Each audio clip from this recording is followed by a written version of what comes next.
your reaction to this victory? Well, I must say, as you indicated, it's a massive victory. It is a victory that we actually wanted because our position on the league table is not the best. We are not in the comfortable of positions. So I did indicate to another platform that the last kicks of a dying horse could be very, very powerful. And these were the last kicks of a dying horse. And I call Karela a dying horse in that situation because of where we lie on the league table. So we had to kick very hard. And kicking very hard has brought us this far. Will you say you were motivated by the fact that you lost massively against breaking Chelsea in your last outing? It is never a motivation to lose. It is always a lesson to learn. And we learned quite some lessons. And I must say, the scoreline, in my view, did not reflect the actual performance in the game. But then, it was a loss. So what did we do to come back? We just had to work on the mentality of our players, come back strong. It is a game that we have to put behind us and forge ahead. And I think that is exactly what my team and I did. How was the approach like coming into this game? You've started the second round with a system that you think is working for you. Are we going to see this style of play until the end of the season? You see, systems don't just come about in the vacuum. You develop your system based on the quality, the capabilities, and the abilities of the players that you have. And I have players who can play, especially the back three system, which is very, very difficult to play. You need to have technical players, ball-playing football players. And I do have such in abundance. So for which reason I adopted this approach.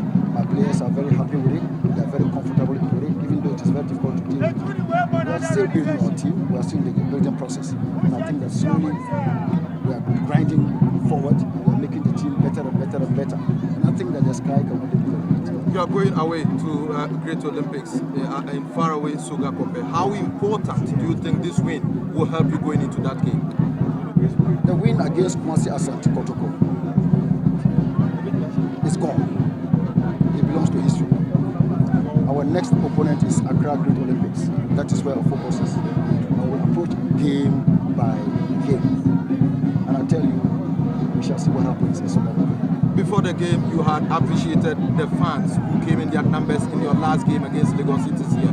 What will you say with what you have seen today with regards to the supporters? They have demonstrated it. They did demonstrate it against Lagos City in our last game. As well, they have repeated the dose. Why?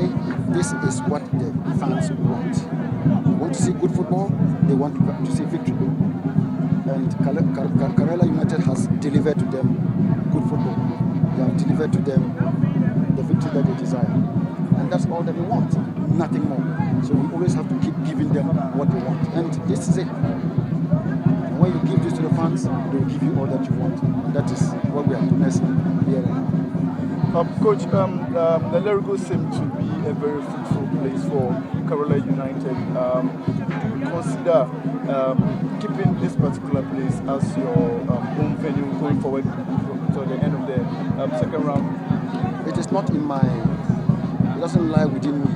I know within my purview to decide where we play or where we don't play. We only find ourselves here because the system demanded so. You know, just because Tamale Sports and Muhammad Sports Stadium is, one of the best of shapes, so club licensing did not approve of it, and they brought us here. And I think it's a blessing in disguise. This is still hope, even though it's not in Tamale, but this is still hope. And I think we are so comfortable, we are so happy to be here. And if, this is going to be the fortress for Karela United, why not? But Patrice always asks for. Exactly. Thank you very much, Coach.